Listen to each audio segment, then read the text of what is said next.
Alors, je dis qu'on pourrait commencer. Je vais continuer à rester à l'affût, là, voir s'il n'y a pas d'autres personnes qui vont se joindre à nous. Mais on a quand même un gros menu chargé ce midi, donc on va essayer de ne pas trop perdre de temps. Alors, ben, comme on l'avait mentionné, le webinaire de cette édition-là concerne la loi du 1 donc, je m'appelle Jean-François Pelletier, je suis conseiller en solutions RH chez Fox. Aujourd'hui, on a la chance d'avoir deux experts parmi nous pour discuter un peu de cette loi-là, de toutes les possibilités. Donc, on est en présence de Marie-France Godin, qui est consultante stratégique en ressources humaines chez GoRH. Donc, Marie-France, je te laisserai peut-être te présenter un petit peu plus. Ben oui, merci. Donc, vous m'entendez bien? Test 1, 2. Oui, Les joies du webinaire et du Zoom. Donc, ben oui, je me présente, Marie-France Godin, je suis consultante stratégique en ressources humaines, donc j'œuvre en ressources humaines depuis tout près de 20 ans. Je suis avec GoRH, donc on fait des mandats de consultation. C'est un sujet qui m'intéresse particulièrement, évidemment, là, surtout dans les dernières années. Je me suis formée sur le développement des personnes. J'ai approfondi le sujet, évidemment, de la gestion des compétences, gestion de la formation. Donc, pour moi, c'est vraiment un sujet de prédilection. Donc, j'ai hâte de vous en parler. merci beaucoup. Et également, notre cher Jean-Simon Bolduc, directeur technique implantation partenaire chez Fox. Donc, JS. Bonjour, bonjour. Ben moi Jean-Simon Bolduc, exactement, ça fait 6 ans là, que je suis avec Fox. Plusieurs d'entre vous me connaissent déjà puisque ben, vous utilisez peut-être notre logiciel. J'ai vu quelques noms, j'ai reconnu quelques noms là-dedans. Alors vous allez pouvoir voir. Moi je vais avoir une implication peut-être un petit peu plus vers la fin dans le webinaire, un petit peu vous montrer comment avec un outil tel que Fox, puis il y en a d'autres aussi qui peuvent le faire, mais on est comment on est capable de s'aider, de faciliter la vie pour être capable de monter ces rapports-là puis de remplir toutes nos obligations là-dedans. Alors, ça va me faire plaisir de vous aider, puis bien, j'ai bien hâte de partager ça avec vous. Puis on t'invite aussi là, tout au long du webinaire, Jean-Simon, à mettre de ton grain de sel aussi, parce qu'il ne faut pas oublier que dans ton ancienne vie, tu étais aussi conseiller en ressources humaines, donc ça te connaît bien. Exactement, exactement. Mais comme tu me connais, je ne devrais pas avoir trop de mal à me faire parler. Parfait. Donc, ben, je débute juste en mentionnant notre agenda. Comme on voit, là, il est assez chargé. C'est un sujet qui est très intéressant. Il y a beaucoup de choses à mentionner. Donc, on va essayer de vraiment faire le tour ensemble aujourd'hui. Mais par la suite, on pourra toujours reprendre du temps là, au besoin pour certaines notions plus particulières. Donc, on retourne évidemment avec l'historique de la loi. En quoi ça consiste, cette loi-là? Les objectifs, les employeurs qui sont visés. On vous démarre ça avec un petit quiz, ne sachant pas là, justement toutes les autres étapes qu'on fait. C'est voulu. Donc, on veut juste partir là, à savoir les petites mises en situation, qu'est-ce qui serait possible avec cette loi-là, les qualifications versus les compétences, les retombées positives de cette loi-là, quelles activités qui sont admissibles, lesquelles qui sont non admissibles. Même principe pour les dépenses. Donc, évidemment, on va parler du côté financier de cette loi-là, qu'est-ce qui est admissible ou non. Les obligations de nos employeurs par rapport à cette gestion, la comptabilisation de tout ça, les conséquences du non-respect de la loi du 1 les erreurs fréquentes, ainsi que certains outils pour éviter justement ces erreurs-là. Donc, comme vous voyez, ça a été un très gros agenda. Je vais laisser place à Marie-France pour nous dire, ben, justement, ça provient de où cette loi-là là, au Québec? Oui, en fait, donc on l'avait dit d'emblée, je pense, dans la promotion du webinaire, c'est une loi. Évidemment, une loi, ça peut parfois être coercitif, mais on va essayer un peu au début, justement, de démystifier l'objectif de la loi là, pour montrer un peu là, qu'est-ce qu'on peut en tirer comme positif, évidemment, là, de cette obligation-là. Donc, en 1995, le gouvernement du Québec, basé évidemment sur un consensus par rapport à l'importance de la formation, a mis en place ce qu'il a appelé alors la loi favorisant le développement de la formation de la main-d'œuvre. L'objectif était vraiment ciblé là, par rapport à former les gens sur le marché du travail là, pour s'assurer qu'ils soient évidemment, que ça convienne aux besoins du marché. En 2007, le gouvernement ainsi que les partenaires du marché du travail, là, qui sont les syndicats, l'éducation et plusieurs autres personnes, le patronat aussi, donc ont voulu se rapprocher, Jean-François, de l'objectif de la loi. Donc, ils ont mis l'accent sur les compétences, sur le développement de la qualification et des compétences et lui ont donné le nom de loi favorisant le développement de la connaissance, le développement et la reconnaissance, pardon, des compétences de la main-d'œuvre. Donc, on est parti de la loi du 1 qui parlait vraiment de la formation pour après ça aller plus vers le développement des compétences et des qualifications.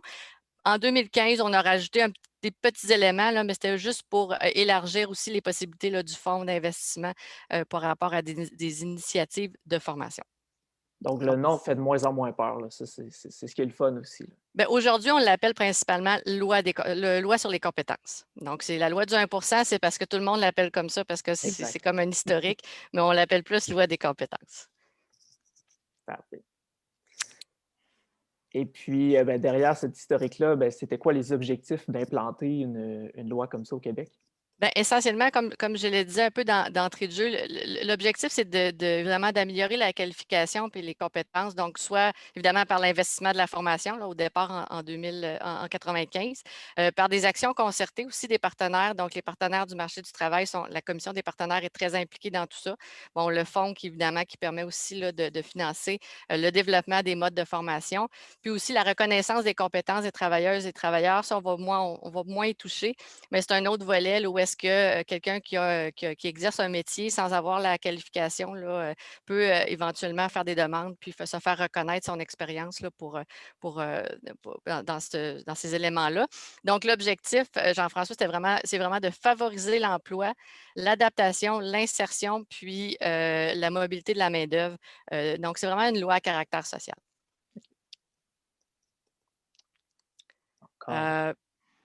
Par la suite, évidemment, cette loi-là, on l'a dit tantôt, là, il y a des obligations qui viennent avec.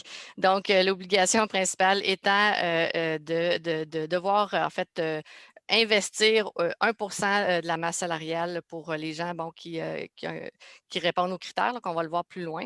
Donc, c'est certain que c'est une obligation d'investir, mais on a quand même des possibilités. Les moyens, en fait, bien qu'ils soient encadrés, là, sont quand même à la discrétion de l'employeur. Donc, c'est ce qu'on va voir un petit peu plus loin là, dans le webinaire.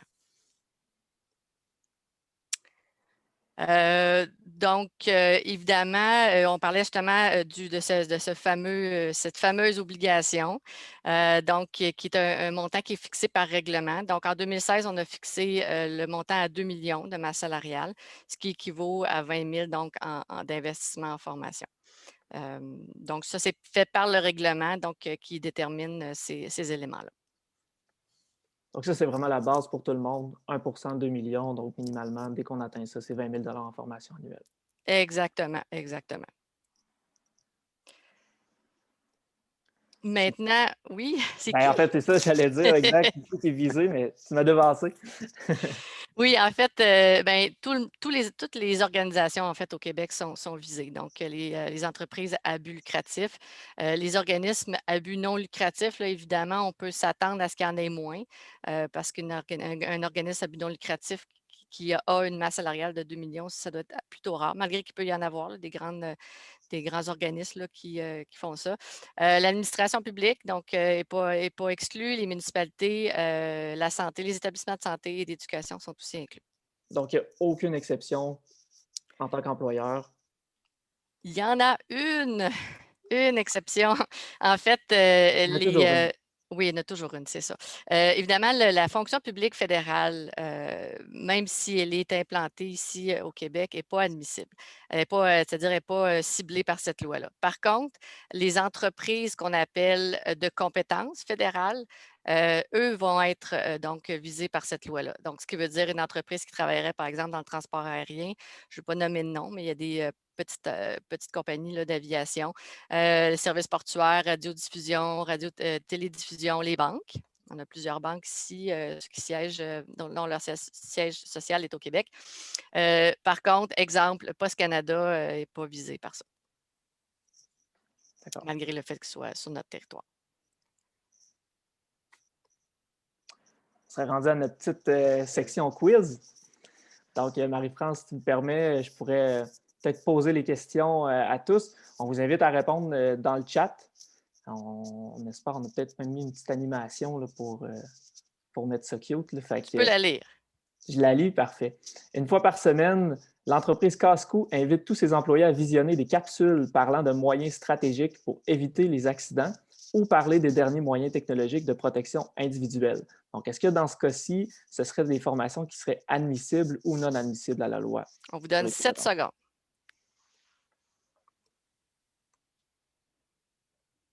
On n'entend pas la petite musique. Oh non! Oh non! Je vais aller la mettre. Donc c'est non admissible, malheureusement, pour cet élément-là. C'est de l'information, malheureusement. Puis aussi, bon, santé sécurité, on va le voir plus loin. C'est visé par une autre loi.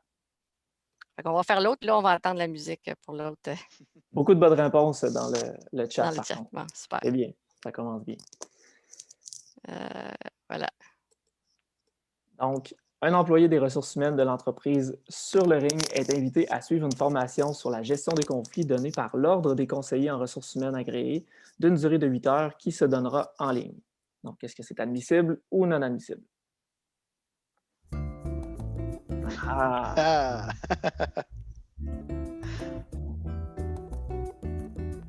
Et la réponse, c'est admissible parce que c'est donné par l'Ordre, évidemment. Donc, prochaine question. Oui, donc j'enlevais simplement les caméras sur le chat. Une petite seconde. Donc, les gestionnaires de l'entreprise SCLOF, un morceau de robot à celui qui découvre cette entreprise-là, ont un plan de formation bien défini dans le cadre de leur progression de carrière. Lors de leur deuxième année, ils doivent suivre la formation Gérer vos émotions avant celle des autres donnée par l'Université Laval. Est inclus dans le prix une soirée de rigolo-thérapie animée par le Bozo le clown. Et voilà, 7 secondes.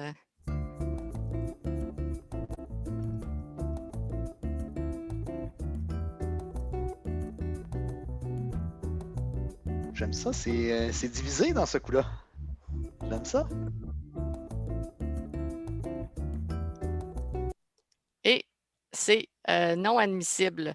On va en reparler un peu plus loin. C'est sûr que, tu sais, on peut penser, puis là, je vois qu'effectivement, c'était divisé. La gestion des émotions pour un gestionnaire, ça peut parfois être essentiel. Mais là, il va falloir faire attention, évidemment, de quelle façon c'est apporté, puis qui donne la formation. Tu sais, Bozo, le clown, ça m'étonnerait qu'il soit un formateur agréé. Bref, on va en reparler un petit peu plus loin. Justement, ben, je vais continuer, Jean-François. Donc, on parlait de rigolothérapie. Bien que ce soit bénéfique, comme on a dit, pour la santé puis pour la motivation, il faut quand même que la formation corresponde aux objectifs de l'esprit de la loi, finalement. Juste pour qu'on puisse comprendre, évidemment, ce bout-là, on va faire la distinction entre qualification et compétence. La qualification, c'est vraiment un savoir, des savoirs généraux et professionnels qui sont acquis généralement dans la formation initiale. Donc, on parle par exemple d'un diplôme technique, d'un DEP. Donc, on va apprendre un peu. Ou si, pour ceux qui aiment la cuisine, là, c'est comme on a appris la recette, on est capable de la faire. C'est l'essentiel. Par contre, la compétence, c'est vraiment un amalgame, plusieurs caractéristiques en fait, une combinaison de ces caractéristiques-là qui vont permettre à une personne de performer dans son emploi. Donc, si on parle de compétences, puis évidemment dans un secteur donné, un métier donné ou un service donné, communément appelé aussi les connaissances, l'amalgation des connaissances, des habiletés, puis des attitudes, mais vraiment tout ça mis ensemble. Là, on parle aussi de savoir, savoir-faire, savoir-être. Là, pour ceux qui connaissent un peu plus ces termes-là, c'est un peu la même chose. Donc, c'est vraiment ça qui est visé, évidemment, par la loi par rapport aux compétences, donc devenir plus compétent dans son emploi. J'aime aussi apporter un petit peu plus loin l'aspect compétence, Jean-François, parce que c'est, puis de toute façon, compétence, ça peut être bien large. Il y a Guy Leboterf, qui est un Français qui travaille beaucoup sur les compétences. Il est venu déterminer deux choses que je trouve bien intéressantes, encore là, pour comprendre le développement des personnes. Avoir des compétences, donc, c'est d'avoir ces ressources-là, comme je vous parlais tout à l'heure, donc attitude, savoir, savoir-faire, savoir-être, mais il y a aussi de distinguer être compétent.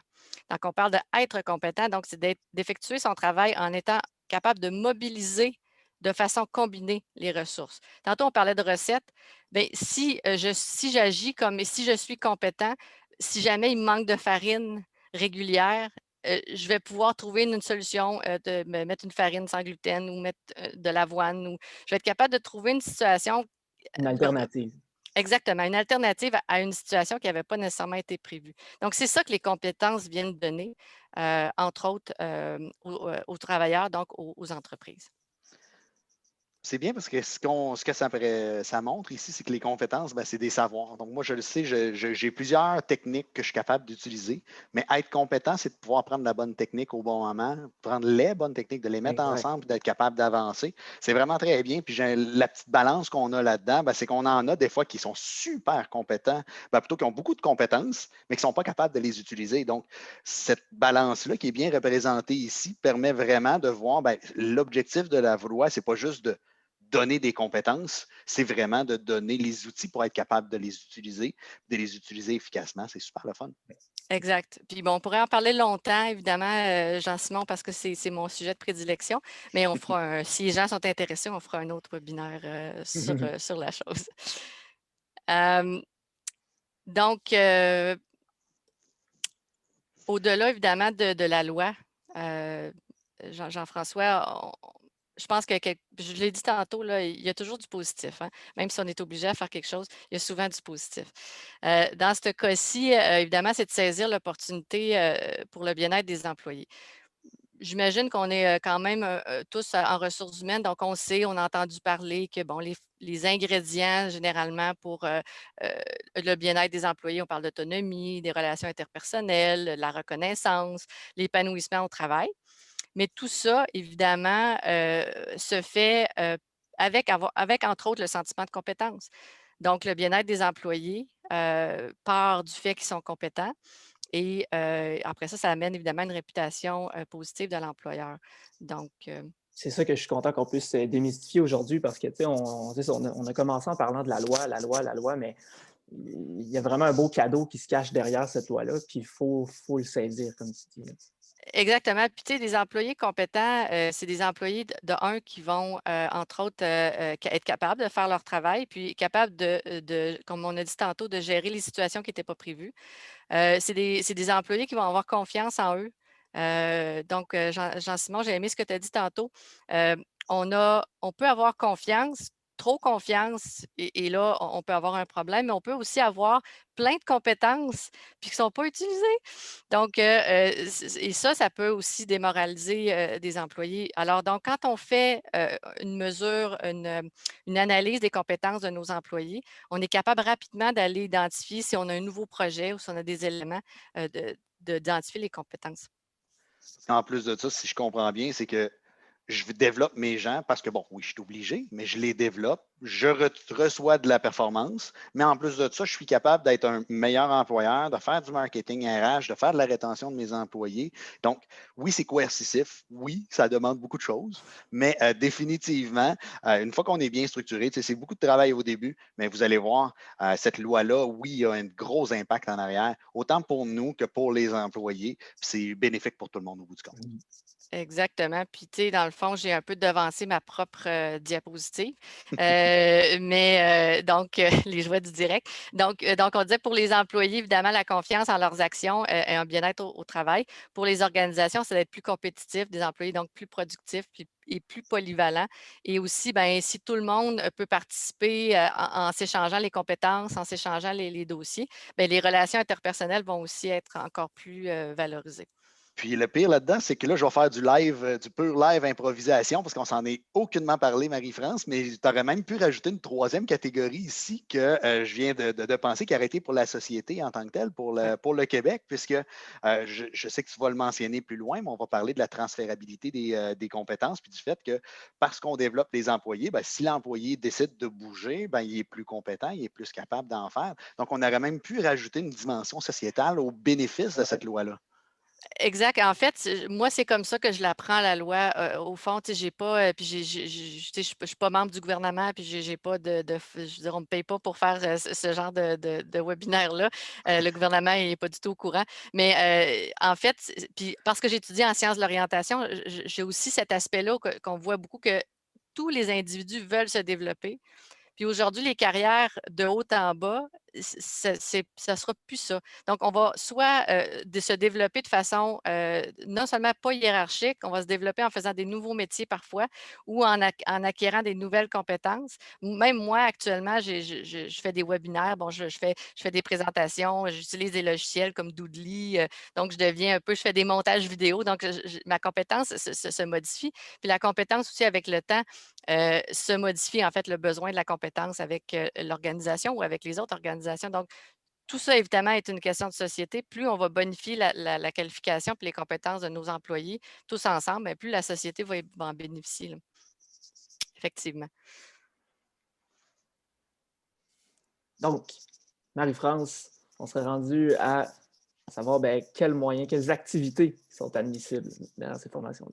Oui, donc au-delà, évidemment, comme on disait, de la compétence puis du côté positif, et au-delà de la coercition, tantôt, comme on parlait là, du montant à investir, on a quand même la possibilité de choisir le moyen.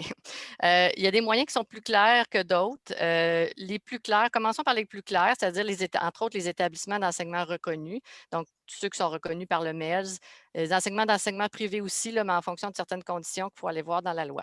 Donc, université, cégep, formation continue des cégeps qui offrent des formations aux entreprises. Donc, ce sont tous des formations qui sont admissibles. Tout ce qui est organisme formateur agréé. Donc, souvent, ça peut être une organisation justement qui offre des services. Ça peut être à l'intérieur de l'organisation aussi. Ça, c'est un autre aspect qui peut être intéressant, mais qui est quand même complexe. Donc, si on peut agréer son propre service de formation, donc il faut faire les démarches et des coûts associés, mais ça devient à ce moment-là plus facile de faire passer certaines formations. Les autres professionnels, on l'a vu tantôt, évidemment, excluant, et là, on va passer de ce qui est inclus avec ce qui est exclu, excluant une obligation de formation pour obtenir une certification. Comme par exemple, le plus simple, c'est le barreau. Donc, le barreau n'est pas admissible parce que pour être avocat, je dois avoir mon barreau. Par contre, par la suite, si le barreau offre des formations continues, à ce moment-là, ils peuvent être admissibles. Je vais juste embarquer sur le chat parce qu'il y a deux questions qui sont vraiment pertinentes et qui sont vraiment directement dessus. Bon, premièrement, Isabelle a posé la question peut-être un petit peu plus précise sur des LinkedIn Learning et Coursera. Est-ce que c'est admissible? Marie-France, tu me corrigeras si je me trompe. Et je vois ta face, puis j'ai pas mal la même avis. Je ne penserais pas que ce soit admissible puisqu'il faut qu'ils soient eux-mêmes accrédités. C'est sûr qu'il y a certaines formations comme ça qui pourraient peut-être faire partie d'un cadre d'un plan de formation et qui pourraient être acceptées. Par contre, il va devoir avoir du travail en amont, excuse-moi, je me trompe tout le temps entre les deux, comme je disais hier, en amont pour être sûr et certain que ces formations-là rentrent dans un cadre qui aura été accepté par le comité et toutes les choses, par toutes les étapes qu'il faut que ça passe. Exact. Et pour répondre à, je crois que c'est Joanie, ça, si je ne me trompe pas, j'y vais en cours. Alors, pour savoir s'ils sont agréés, c'est dans les différents documents du gouvernement. Marie-France, tu vas peut-être faire un petit lien là-dessus sur le vrai bon document, peut-être même lier si tu as un lien là, qui pourrait mener vers le document qui pourrait mener, qui pourrait aider. C'est qu'il y a plein de critères qui rentrent en ligne de compte là-dedans pour savoir si réellement ça en est. Il y en a qui sont plus évidents, comme Marie-France le disait, si on est déjà agréé, si la formation est acceptée, puis on a des certificats. Par contre, dans les formations qui ne sont pas acceptées comme ça, là, il faut regarder c'est quoi la liste des caractéristiques. C'est nous, malheureusement, en tant que conseiller en ressources humaines, qui doit, entre guillemets, apprécier est-ce que cette formation-là est admissible ou non. selon les critères et avoir les justifications qui vont soutenir cette admissibilité-là dans notre documentation au cas où on se ferait valider. Exact. Donc, Pour l'agrément, je trouve ça drôle ce mot-là. Pour l'agrément, je ne veux pas chanter la chanson, mais vous pouvez demander, en fait, vous demandez à l'entreprise, là, puis j'ai pas de, je ne vais pas donner de nom, là, mais vous demandez à l'entreprise son numéro d'agrément. C'est un peu comme le numéro d'entreprise, là. Donc, il y a un numéro d'agrément, puis il faut faire bien attention parce que ces agréments-là peuvent être effectivement retirés à certains organismes. Et aussi, l'autre chose, c'est que si la formation a été donnée avant l'agrément, par exemple, du formateur, ça ne sera pas admissible. Donc, c'est un peu comme quand vous embauchez quelqu'un sur la construction avec le numéro là, j'oublie le nom, là, mais le numéro de construction. Là. Donc, vous pouvez vérifier effectivement si la ouais. personne, elle est. Est-ce qu'il y avait d'autres questions? Non, c'était les questions. C'est pour ça que je trouvais que c'était très pertinente dans où on était rendu. Donc, Exact. Il y en a une c'est autre ça. qui vient de s'ajouter, puis j'en ajouterai une autre par la suite. Est-ce que les conférences d'ordre professionnel, exemple CRHA ou autres types de salons de conférences, peuvent compter On dans va les y venir. conférences? C'est Oui, vrai, hein?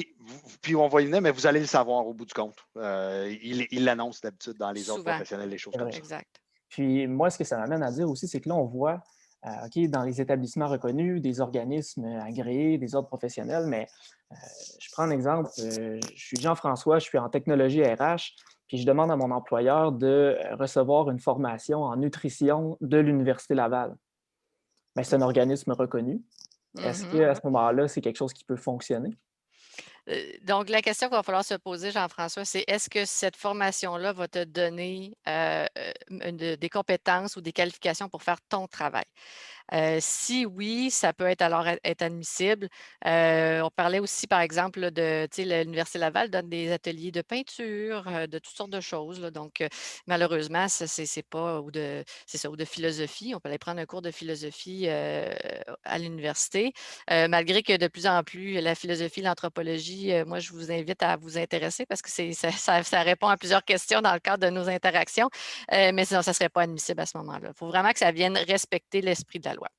Il faut que ça justifie que je vais avoir l'utiliser dans le cadre de mon travail ou Exact. Si on a juste terminé dans le cadre d'un plan de formation, là, gentiment, on a glissé un mot. C'est sûr que ça peut être plus facile, mais évidemment, ça demande des contraintes, là, puis on pourra en reparler ou si jamais les gens ont des questions par la suite, là, on va être disponible aussi là, pour y répondre. Donc, je vais continuer.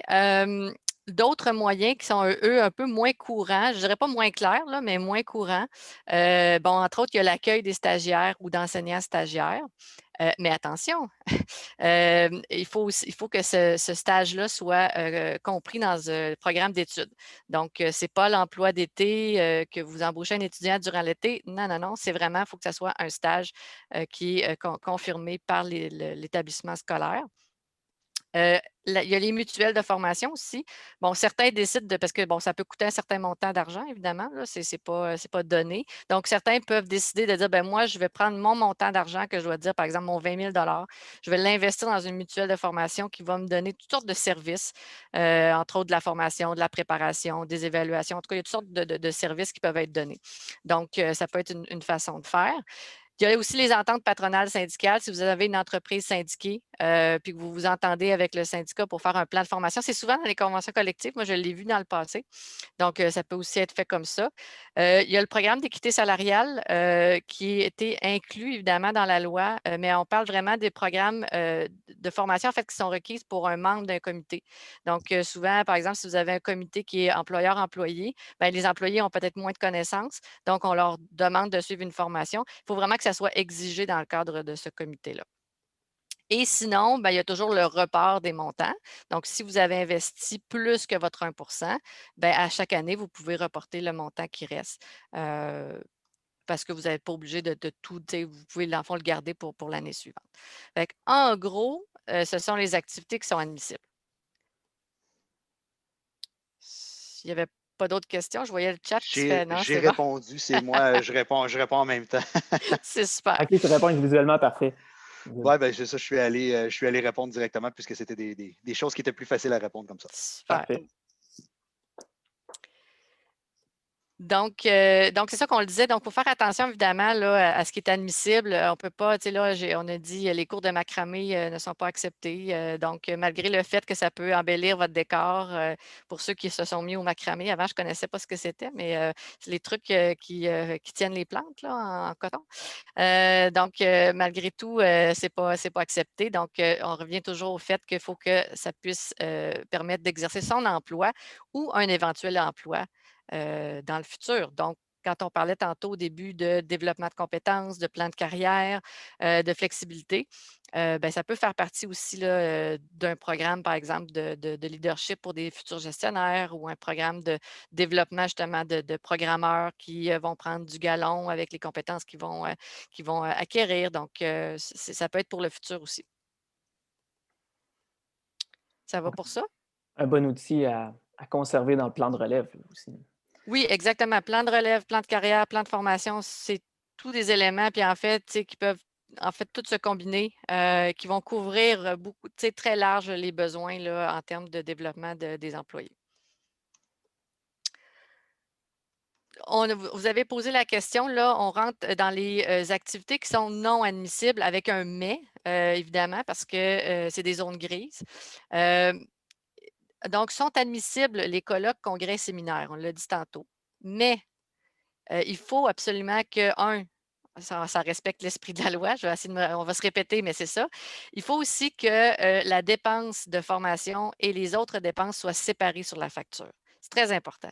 Donc, si vous avez un colloque sur justement le recrutement et que c'est un colloque où vous allez avoir de la formation, il faut vraiment que le prix, par exemple, du repas ou du gala le soir ou peu importe, soit vraiment séparé de la facture. Fait que c'est vraiment ça qui va venir parce que c'est ça qui va être admissible et non le 5 à 7 de la fin de journée, malgré qu'il est très apprécié quand on a eu une grosse journée de formation puis de congrès, mais ça ne sera pas admissible. Ça fait du sens. Oui, quand même, il faut respecter l'esprit de la loi. Ensuite de ça, les formations internes, donc ce qu'on parle d'entraînement à la tâche, peuvent être admissibles. Par contre, évidemment, il faut que ça soit encore là très structuré, que ça soit des formations, évidemment, qui vont venir qualifier ou donner plus de compétences aux employés et pas juste des séances d'information. Donc, ça, c'est vraiment important qu'ils fassent partie, par exemple, d'un plan de formation qui est vraiment établi, qu'on va évaluer, on va mesurer ça aussi. Les formations à l'extérieur du Québec, hein, un jour, on va pouvoir revoyager. Ça s'en vient. Hein, soyons positifs. Donc, si vous avez une formation qui se donne à Hawaï, c'est super. J'adorerais ça d'ailleurs, GoRH. Je ne sais pas s'ils peuvent faire ça. Oui, c'est possible. Mais évidemment, il faut séparer la facture, que ça soit bien établi. Qu'est-ce qui est le montant de la formation, puis qu'est-ce qui est le montant, évidemment, de ce qui irait du reste qui ne serait pas admissible. Mais ce n'est pas parce que c'est à l'extérieur que ce n'est pas admissible. Ensuite de ça, tout ce qui est obligatoire et réglementé, ça aussi, il faut faire attention, il y a des mais, je ne vais pas m'embarquer là-dedans. Formation autogérée et à distance aussi, ça peut être admissible, mais par contre, il faut vraiment, on parle toujours là, d'être capable de déterminer durée, évaluation, démontrer qu'effectivement, il y a quelque chose qu'on peut voir c'est quoi la formation, qu'est-ce qu'elle va donner, puis comment est-ce qu'elle a été mesurée. Ce Pour qui les peut être formations Puis pour les formations à distance, juste pour en venir, parce qu'en même temps, c'était des questions qui passaient dans le chat. Une des choses qui va définitivement être le gros facteur, est-ce que c'est accessible ou non, c'est est-ce que le formateur est agréé, est-ce que sa formation qu'il vous donne à distance est agréée. Donc, il peut vous remettre ce certificat-là, vous remet, je sais souvent que les formations qui sont admissibles, ça prend un certificat en tant que tel de compétence à la fin. Donc, si tous ces critères-là sont bien respectés, que ce soit à distance, en personne, une conférence, un webinaire ou peu importe comment que les gens décident d'appeler ça, c'est vraiment un contenu et l'agrémentation, en tout cas, moi aussi, ce mot-là, j'ai de la misère avec, mais la certification, on va le dire comme ça, qui va faire en sorte que les gens peuvent ou non prendre ces coûts-là et les rentrer à l'intérieur de leur budget de formation pour la loi. Exact. Puis il va y avoir aussi tout l'aspect, là, puis on pourra en reparler, mais il va y avoir tout l'aspect, là, est-ce que le formateur est disponible pour répondre aux questions? Parce que c'est pas juste, je vais sur YouTube puis je vais apprendre à faire, par exemple, un montage Mhm. électronique, là. Ça, c'est pas du tout admissible. Mais il faut que je puisse avoir accès. Là, par contre, là, il y a des zones grises qui peut-être qui vont arriver. Tu sais, il y a Patreon, là, je pense qu'il existe, là, je sais pas trop ce que c'est. Bon, est-ce que mon formateur est accessible? Peut-être. Donc, il faut juste voir, est-ce que tout ça est possible là, de démontrer que c'est Puis accessible? j'en ai une bonne question pour toi ici. Je vais te laisser y répondre, puis je pense que ça va bien clore les zones grises, parce que si on parle d'une zone grise, ça en est une très, très grise. Et Élise qui pose la question, ça pourrait potentiellement être admissible, même si la personne n'est pas un formateur agréé. Oui, si c'est dans un plan de formation. Si ça a été, par exemple, dans le cadre si vous avez un certificat d'initiative. Si, oui, effectivement. Donc, l'agrément n'est pas obligatoire, tu sais, mais si vous avez l'agrément, ben, déjà là, c'est plus facile. Si vous n'avez pas d'agrément, là, il y a des conditions qui vont s'appliquer, dont, entre autres, le fameux plan de formation, qui est un peu, je pense, le plus général et le plus accessible, je dirais, rapidement pour une organisation pour faire approuver ces formations qui ne seraient pas agréées. Puis une des petites choses que je vais peut-être rajouter ici, parce que là, je dirais qu'on on rentre beaucoup, dans beaucoup de questions quand même spécifiques qu'on me pose. C'est sûr que la loi, on en parle, on l'effleure définitivement ici. La loi est extrêmement complexe. Les documents, ça a une épaisseur assez... 150. c'est ça. Alors, je tiens juste à mentionner que définitivement, on ne pourra pas répondre à toutes les questions aujourd'hui, mais aussi que Marie-France, GoRH et tout ça, on voulait en parler un petit peu plus loin, mais on est là aussi pour vous aider si vous avez besoin d'aide, si vous voulez communiquer avec nous par la suite. On va redonner toutes les coordonnées, tout ça à la fin, mais pour être capable de répondre, parce que je vois beaucoup de questions comme ça débouler, mais on va tenté de répondre à tout ça, peut-être plus dans le chat à la fin. Mais définitivement, n'hésitez pas à prendre contact avec nous pour s'assurer qu'on peut rentrer, puis qu'on peut vous aider, puis qu'on peut vraiment amener ça plus loin avec vous si vous en voyez le besoin. Exact, parce qu'il y a beaucoup de zones grises aussi par rapport parce que c'est une loi qui est aussi en parallèle fiscal, parce qu'évidemment, c'est géré par Revenu Québec.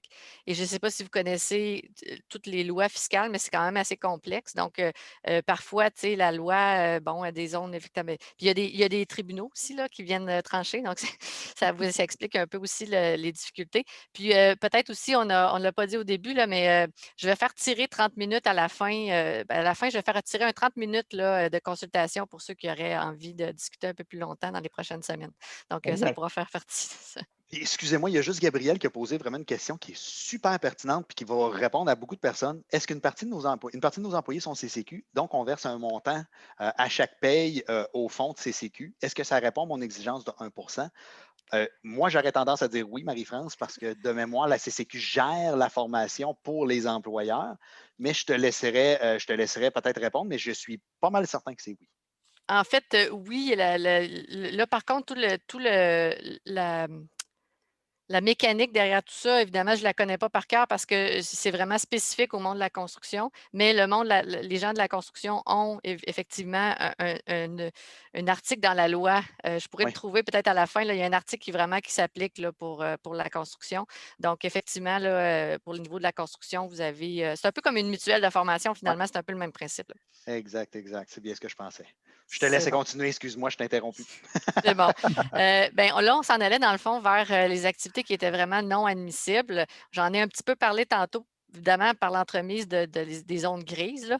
Mais effectivement, tu sais, tout ce qui est accueil et intégration, c'est-à-dire le temps qu'on prend pour présenter un manuel d'employé, le temps qu'on prend pour présenter aux autres employés ou pour apprendre entre autres, la santé-sécurité, tu sais, qu'on les grands principes de base, tu sais, comment faire attention, puis c'était bon, tout ça. Donc, ça, c'est toutes des formations, malheureusement, qui ne sont pas admissibles.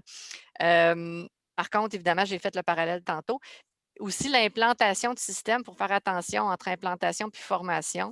Donc, l'implantation de système, si elle n'amène pas des compétences, évidemment, c'est une autre zone grise, mais essentiellement, je dirais que la plupart des implantations de système ne sont pas admissibles. Donc, même les systèmes ISO, si on installe, par exemple, quelque chose là, qui a rapport à ça, ça vient avec une formation, effectivement, là, mais malheureusement, ça ne rend pas les gens plus compétents. Ça vient te aide, montrer comment faire les procédures pour suivre le ISO, mais ça ne te rend pas plus compétent sur ta machine en tant que telle. Exact, exactement.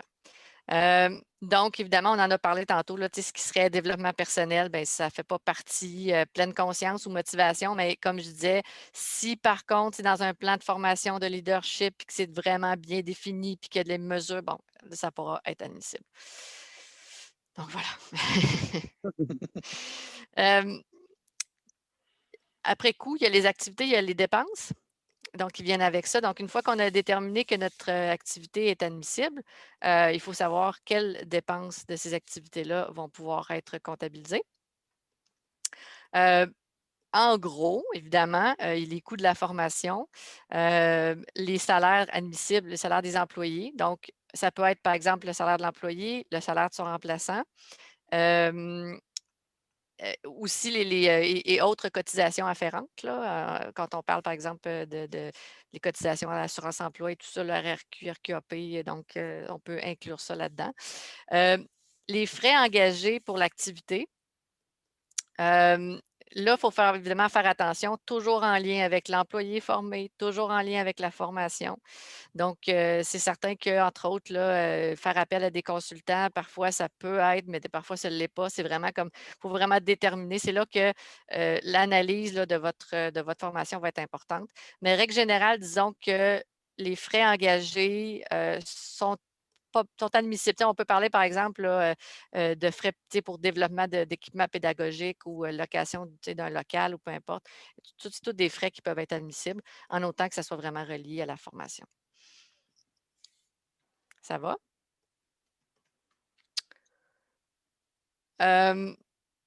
Ben, tout ça, évidemment, c'est bien beau de le faire, mais on a des obligations. Donc, il y a deux choses qu'on doit faire. On doit évidemment déclarer les revenus, déclarer à Revenu Québec, pardon, les investissements en formation. Il y a un beau petit formulaire là, que j'oublie le numéro que vous devez remplir. Et aussi, on transfère de l'information au ministère de l'Emploi pour des questions statistiques, pour des questions, évidemment, de s'assurer que la loi est toujours dans son objectif.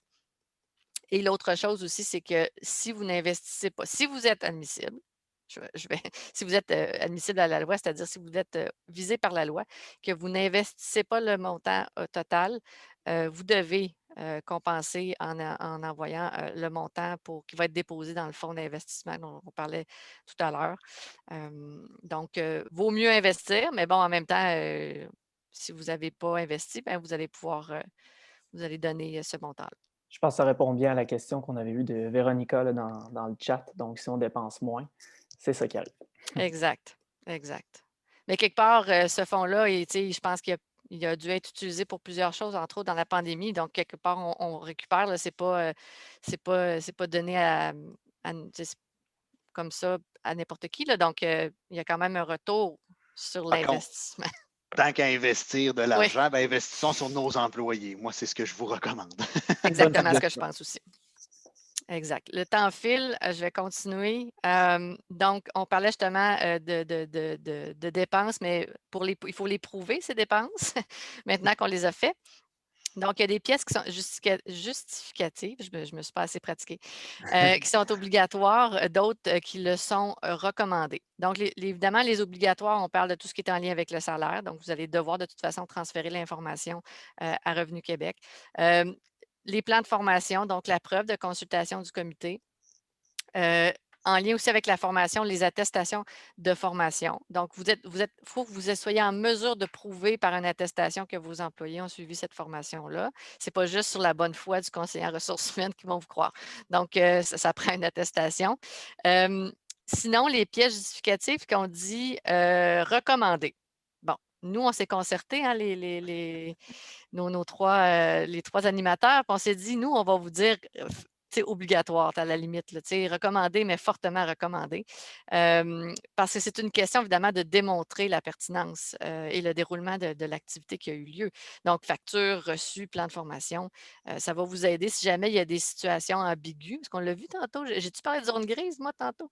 Oui, c'est ça. Donc, les zones grises, c'est ça que ça amène l'ambiguïté. Donc, vaut mieux tout garder. Combien de temps on les garde? On les garde, en fait, on vous demande de les garder 6 ans, suivant l'année de référence, donc jusqu'à 7 ans, parce qu'effectivement, le gouvernement pourrait revenir pour faire des vérifications. Là, la vérification, nous, on dit que c'est à peu près, les vérifications fiscales, c'est à peu près 4 ans. Je ne sais pas s'il y a des fiscalistes dans la salle, mais moi, je ne suis pas fiscaliste du tout, là, mais généralement, on est à peu près autour de 4 ans, mais on sait qu'ils peuvent aller beaucoup plus loin parce qu'ils nous demandent de les garder pendant 7 ans. Donc, vaut mieux garder ça pendant 7 ans, faire bien les choses, puis à ce moment-là, on risque d'avoir moins de problèmes. Bonjour, je viens juste de me rendre compte, je tiens juste à le dire comme ça, j'ai répondu à plein de questions, mais j'ai tout envoyé ça à Élise Brosseau qui doit trouver que je réponds beaucoup, puis pas les autres. Je suis désolé, je vais juste répondre à toutes les questions que j'ai répondues avec le bon commercial pour vous dire à qui je répondais. Et je suis désolé du délai de réponse, mais vous allez avoir tout ça. Puis à la fin, on a toutes les questions. On peut conserver donc, s'il y a des questions qui n'auraient pas été répondues, on tentera de le faire. Donc, on parlait de dépenses, on parlait d'obligations puis de pièces justificatives. Dans le fond, c'est une question de comptabiliser, parce que la pièce justificative, c'est beau, mais il faut qu'elle puisse être comptabilisée quelque part. Donc, on parle des salaires, donc il faut que les comptabiliser pour pouvoir les calculer de façon horaire, parce que vous allez devoir transférer l'information. Les autres avantages aussi qui peuvent être inclus, donc il va falloir les calculer. La déclaration annuelle des activités aussi, donc faite à Revenu Québec. Donc, vous allez avoir transféré non seulement le formulaire, mais honnêtement, si vous avez d'autres moyens après, avec ça, ça va être beaucoup plus facile. Puis, évidemment, on en a parlé hier, ça se fait au plus tard le premier jour de février, le dernier jour de février, pardon. Donc, au retour du temps des fêtes, là, c'est votre gros dossier qui vous attend sur votre bureau. Donc, vaut mieux être préparé et sinon, le retour est un peu dur sinon.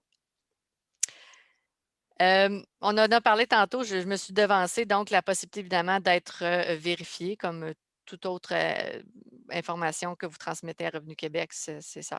Puis on est content qu'ils vérifient. Je pense que j'aime mieux qu'ils vérifient qu'ils ne vérifient pas. Et qu'évidemment, vous devrez alors payer la différence là, si jamais. Puis quand c'est rétroactif, c'est jamais le fun, là, agencement.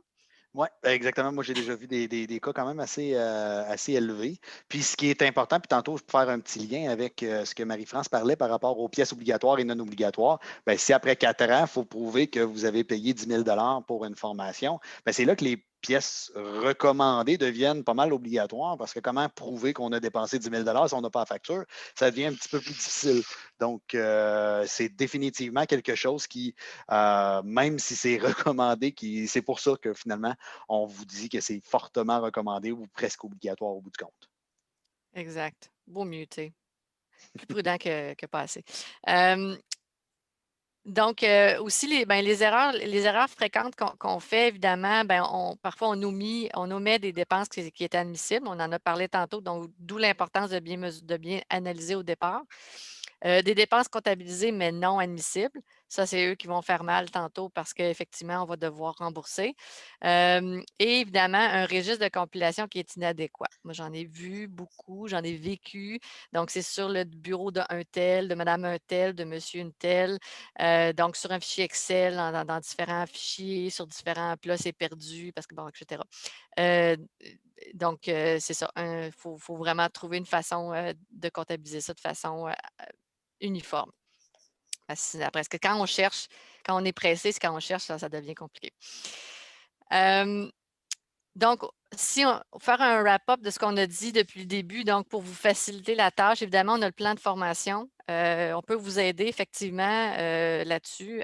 GoRH peut effectivement vous aider parce qu'un bon plan de formation, je l'ai dit tantôt, c'est aussi en lien avec la stratégie de votre entreprise, le futur, votre planification stratégique. Donc, tant qu'à investir, vaut mieux le faire de façon à long terme. Des attestations aussi de formation, ça on l'a dit tantôt, c'est bien important d'avoir tout ça, d'avoir vos formulaires, de collaborer évidemment avec un consultant, on l'a dit aussi. Il y a le programme d'apprentissage en milieu de travail qui est une autre façon aussi. On ne va pas rentrer dans le détail, mais ça fait partie des services qui sont offerts par la Commission des marchés, des partenaires du marché du travail.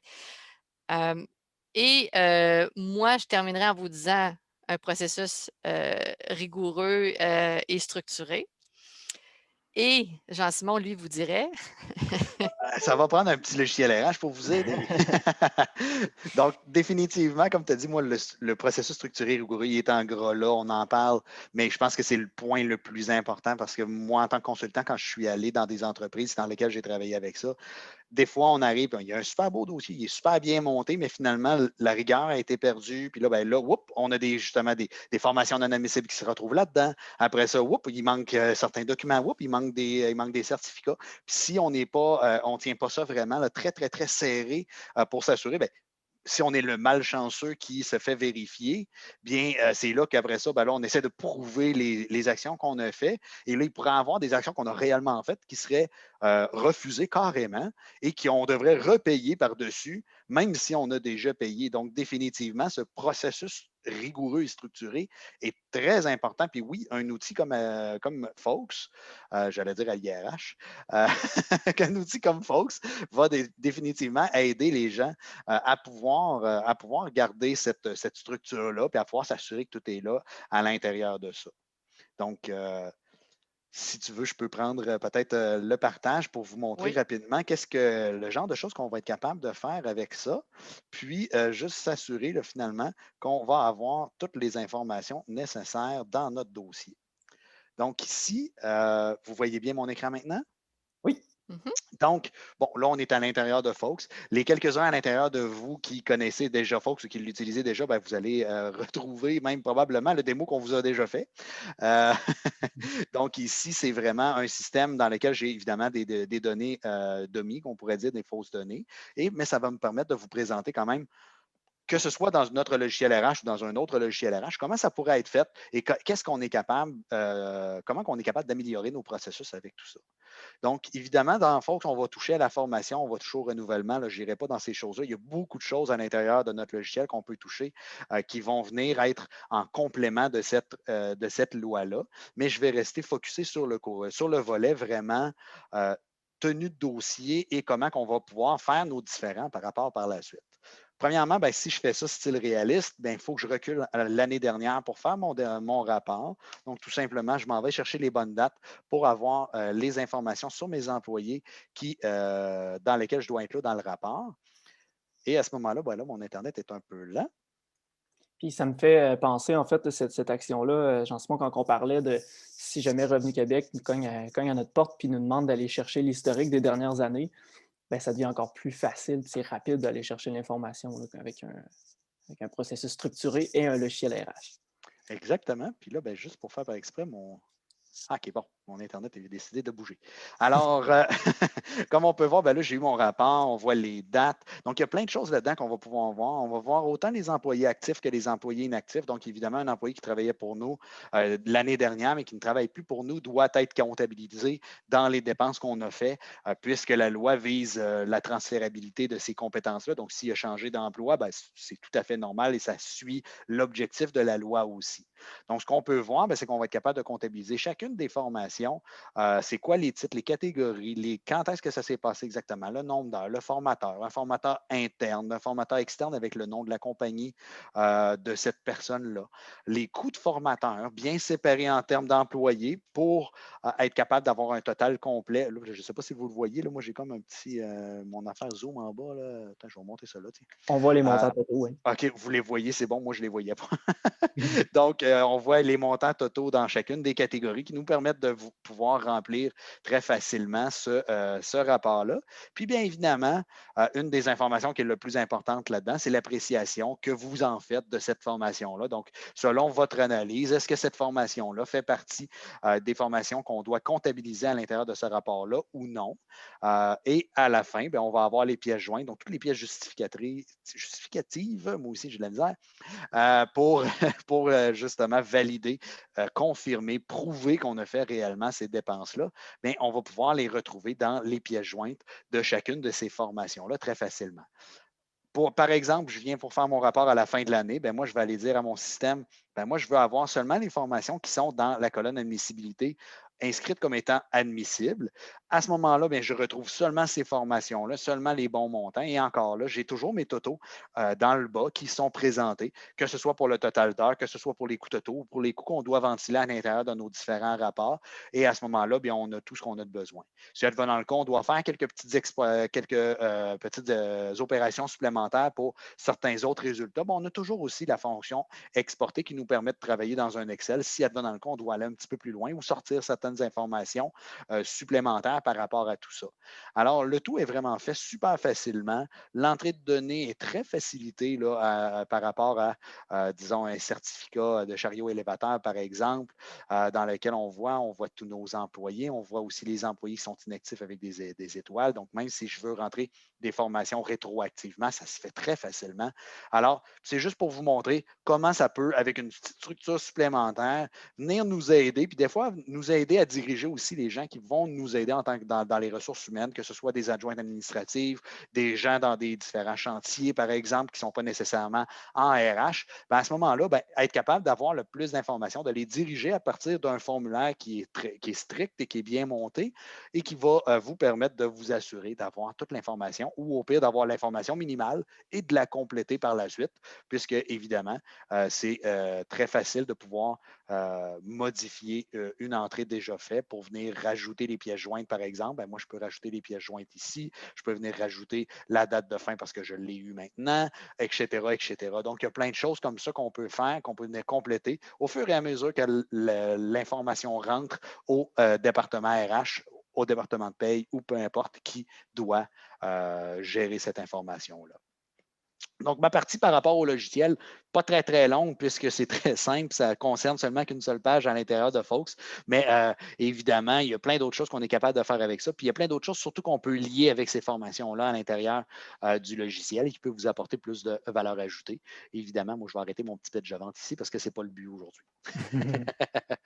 Ah, puis Marie-France, il y a Louis Jonca qui nous rappelle aussi là, dans le chat que le prochain webinaire, justement, de chez vous, chez GoRH, là, va porter sur l'élaboration d'un plan de formation aussi. Donc, une belle valeur ajoutée là, à ce qu'on a discuté aujourd'hui.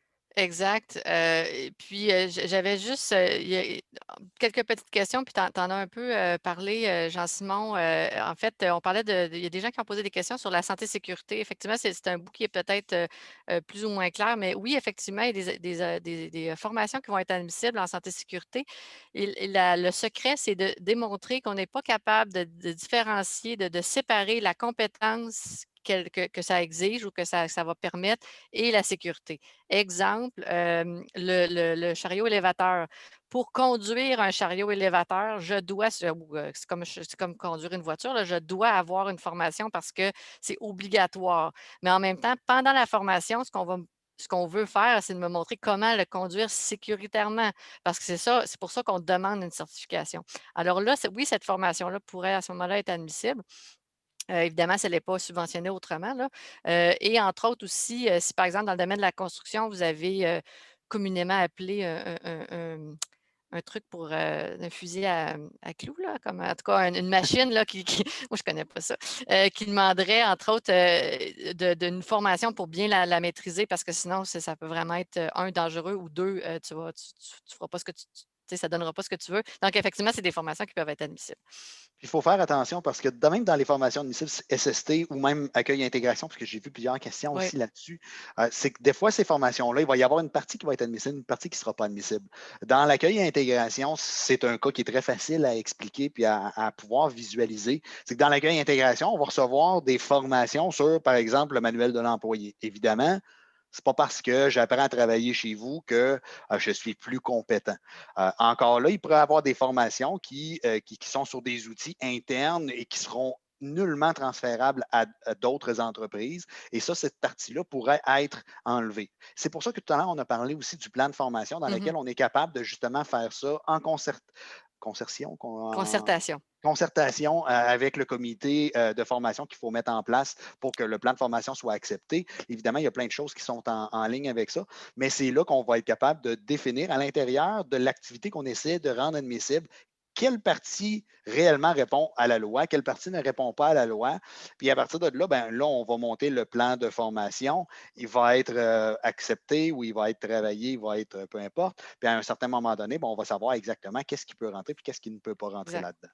Puis le comité, là, pour rassurer les gens, là, c'est pas une obligation dans le sens où vous n'êtes pas obligé de former un comité interne avec employés, employeurs pour le plan de formation. Un comité, ça peut être, parce que c'est quand même flou dans la loi, là, mais ça peut être un comité de gestion ou un comité de santé et sécurité, comme on disait, qui sont responsables, évidemment, d'établir le plan de formation. À ce moment-là, ça convient. Par contre, pour avoir accès, c'est-à-dire que pour que vous puissiez utiliser votre plan de formation comme admissibilité, il faut qu'il y ait effectivement un comité. Par contre, si vous êtes, si vous êtes visé par la loi, le comité n'est pas nécessairement obligatoire. J'ai eu cette question-là Mhm. aussi. Là, Ouais. le comité, c'est vraiment juste en fonction de si vous voulez utiliser un plan de formation.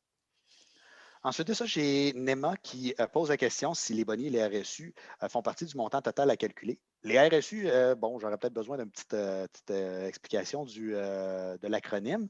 Par contre, ce que je peux dire, c'est que tout ce qui est déduction, pas déduction, mais la partie employeur qu'on paye pour notre employé fait partie du salaire à l'intérieur de ça.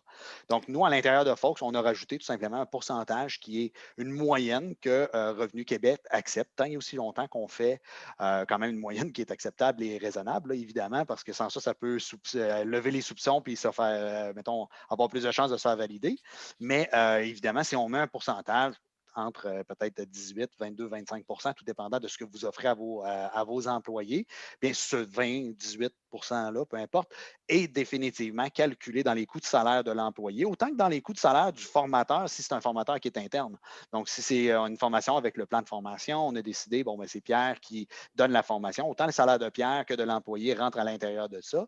Mais en plus de ça, toutes les déductions que nous, on paye pour l'employé, ben, tout ça ici est aussi inclus à l'intérieur des montants qui vont être admissibles. Voilà, tu as tout dit. Et stock option, ben, il faudrait voir, oui, probablement. Ben là, ça dépend. Là, on tente dans les règles plus, Oui, c'est plus ça. fiscales. Là, ça serait plus à regarder. Là. Exact, c'est la loi. Dans le fond, il faut regarder la loi puis la définition de salaire. Mais tu sais, effectivement, si les personnes en bout de ligne, ça devient leur salaire qui est déclaré, ben, on fait le calcul puis on divise par le nombre d'heures. Mais il faut se baser sur le fait, dans le fond, du salaire qu'on déclare à la fin de l'année. Puis j'ai Vanessa qui pose une excellente question, puis j'ai vraiment pas la réponse, puis je suis même pas sûr que tu vas l'avoir, Marie-France. C'est eux, ils ont des employés partout au Canada. Est-ce que ça prend une masse salariale de 2 millions au Québec ou pour toute l'entreprise? Et ça, c'est vraiment une excellente question parce que j'ai aucune idée de la réponse pour ça. Puis peut-être que toi non plus, il va peut-être falloir faire un petit peu de recherche pour être capable de répondre à ça. Oui, effectivement, c'est pas une. Mais je sais qu'il y a des règles qui s'appliquent pour les entreprises qui ont, par exemple, des filiales, donc un peu partout. Moi, je dirais que, ben, à ce moment-là, il faut vraiment se fier, à la loi. Puis effectivement, je n'ai pas la réponse exacte, mais si vous avez des filiales partout au Canada, puis que tu sais, c'est fort possible que vous ayez un 2 millions au Québec, là. Fait que je serais portée à dire que faut vraiment vérifier, mais en même temps, l'obligation, elle est au Québec, donc Mhm. c'est ça. C'est ça. C'est un peu ça, moi aussi. Je suis ambigu parce que il pourrait avoir la loi. Est-ce que ton siège social est au Québec? Oui, et voilà, tu es admissible. Et il pourrait avoir le côté de on vise juste les employés qui travaillent au Québec. Mais oui, ça va prendre un petit peu plus de recherche pour ça, pour être capable de répondre convenablement. Exact. Par la suite, j'ai Catherine qui a posé la question est-ce qu'on va recevoir la présentation PowerPoint ou l'enregistrement? Oui. Si j'ai bien saisi au début, Jean-François a enregistré la formation pour être capable Oui, de la partager. Alors, faites-vous en pas, vous allez recevoir ça par la suite. on est toujours en enregistrement avec toutes les questions, donc ça va être très, très instructif. Super. J'ai Alina qui posait la question, est-ce qu'on a une option anglais pour le logiciel? Oui, le logiciel est bilingue. Le logiciel est bilingue aussi au niveau de l'utilisateur. Donc, si vous avez des utilisateurs au Québec, des utilisateurs au Canada ou même ailleurs dans le monde, puisqu'on est capable de répondre à cette demande-là, ben, ils peuvent utiliser le logiciel en français ou en anglais, tout dépendant de leur préférence à eux, sans aucun problème. Je descends, je descends, je descends. Les cours de langue, probablement.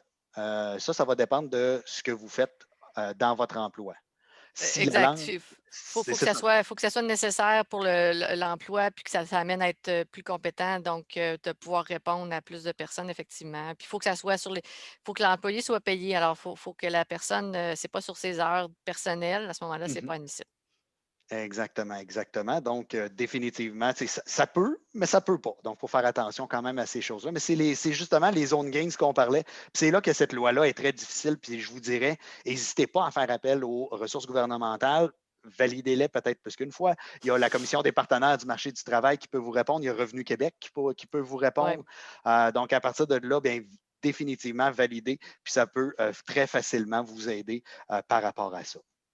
Je vois Il Leboeuf, là, probablement que j'ai I Leboeuf, ça doit être plus ça. Excusez-moi. Si une location d'équipement pour la formation est nécessaire, est-ce que les dollars sont admissibles? Oui. Oui. Si vous louez une machine, si vous entraînez des gens sur une machine, le gaz de la machine est inclus. Ça fait partie des coûts de la formation. Les Donc, frais oui, engagés.